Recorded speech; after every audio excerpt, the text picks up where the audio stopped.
For gods আমাকে কেউ ভুল বুঝবেন না। এইরকম যদি হয়, রাজনীতিবিদদের চরিত্র, রাজনীতিবিদদের বৈশিষ্ট্য নাই। একটু আগে আমার ভাই কি নোটিশ পিসে বলছেন পয়সার খেলা। ইয়েস, পয়সার খেলা। ভোটাররা টাকা পায়নি বিগত 3 নির্বাচনে, 14, 18, 24-এ টাকা পেয়েছে কারা?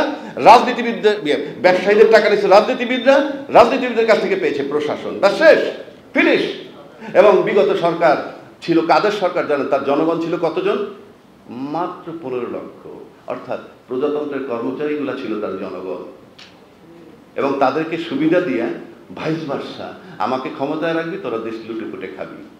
একটা থানার ওসির সামনে একজন আর্মির ব্রিগেডিয়ার ছিল, চৈতমেশা কদু, আমি দেখেছি। বাংলাদেশ সেই জায়গাটা নিয়ে গেছি আমরা। এখন বলতে পারেন মব জাস্টিস নিয়ে কথা, চাঁদাবাজি নিয়ে কথা। বাংলাদেশের রাষ্ট্রীয়ভাবে চাঁদাবাজি হয়। বেনজির সাহেব যখন কাউকে চোখ বেঁধে নিয়ে আসে, বলছে রাত্রে 50 লাখ দিবি নয়তো ক্রস ফায়ার, এটা রাষ্ট্রীয় চাঁদাবাজি। সচিবালয়ে যখন ফাইল আটকে টাকা চায়, রাষ্ট্রীয় চাঁদাবাজি। আজকে যারা চাঁদাবাজি করে এনসিপির ছেলে পেলে, তাদেরকে আমরা ব্লেম দেই। ব্লেম দিবেন কেন? আমি শয়তান, আমার সন্তান কি সকালবেলা ফেরেশতা হবে? বাংলাদেশে তো চাঁদাবাজির বয়স 53 বছর। ভাবটা এমন যে এনসিপি এই শব্দটা আবিষ্কার করছে, অথচ they have inherited this word. তারা তো ইনহেরিট করেছে। আপনার ছেলে, আপনার নাতি, তারাই তো সার্জিস, তারাই তো হাসনার। তা আপনি কেমনে আশা করেন আপনি ফেরেশতা থাকলে আপনার সন্তানটা বা নাতিটা ফেরেশতা হইত? সুতরাং পুরনো শব্দ চাঁদাবাজি, দে হ্যাভ ইনহেরিটেড দিস। এটার জন্য অন্যতম রাস্তা কি? যাদের বয়স মেয়াদ উত্তীর্ণ হয়ে গেছে, নিজে যদি না বুঝেন, সময়ের সাথে ধাক্কা দিয়ে ঘরে বের করে দিবে।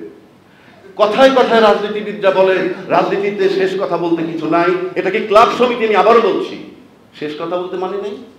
আপনি আপনার সন্তানকে, যার বয়স মাত্র 20 বছর হয়েছে, তাকে বলবেন একটা বিষয় নিয়ে, সকালে একরকম কথা বললেন, তারপরে বিকেল আবার সেটা ঘুরিয়ে পেঁচিয়ে আর এক রকম বললেন, তারপর দিন আরেকটু ঘুরে আর এক রকম কথা বললেন একই বিষয় নিয়ে। ফর গডস আপনাকে ঘরে ঢুকতে দেবে না সেই ছেলে, because you are a cheat, you are a liar. কারণ আপনি এক ইস্যুতে 3 ফর্মে কথা বলেন। আর রাষ্ট্রের জনগণ, সকল যারা জনগণ দলের সাথে সম্পৃক্ত, তারাও বলে রাজনীতির শেষ কথা বলতে কিছু নাই। এটা কি তামাশা নাকি? আপনি দেশ চালাবেন, আপনার কথা ঠিক থাকবে না? আপনি যা মন চায় তাই করবেন। আপনাকে এই অধিকার কে দিছে? সুতরাং আমি মনে করি জুলাই বিপ্লব সেদিন চিট হয়ে গেছে, যেদিন এই দেশের রাজনীতিবিদ যারা দেশ চালাবেন, দেশ চালাইলে যেখানে আর্মি চিফ তার আন্ডার কমান্ড হবে, তাদেরকে যখন ডাকে, তারা কোষ্টারে বসে মুরগির বাচ্চার মতো যখন সেনাপ্রধান ডাকছে, যখন গেলেন ফেরত, তার ডাকে সাড়া দিয়ে, তখন আমার কাছে হাস্যকর মনে হয়েছে। আচ্ছা, এর ভিতর থেকে যদি একটা লোক প্রধানমন্ত্রী হবে লং রানে, তাকে ডাকতেছে ব্রিগেডিয়ার হাসান নাসির, আর উনি চলে যাচ্ছেন কোস্টারে চড়ে। ওনার নামটা বললাম এই কারণে, তাহলে মানুষের আরেকজনের নাম বললে গুলি নিব।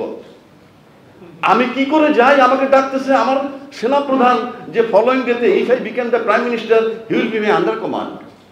আপনি তাকে দিয়ে দেশ চালাবেন? আমি জিনিসটা লক্ষ্য করে দেখেন, এই politician he is a leader.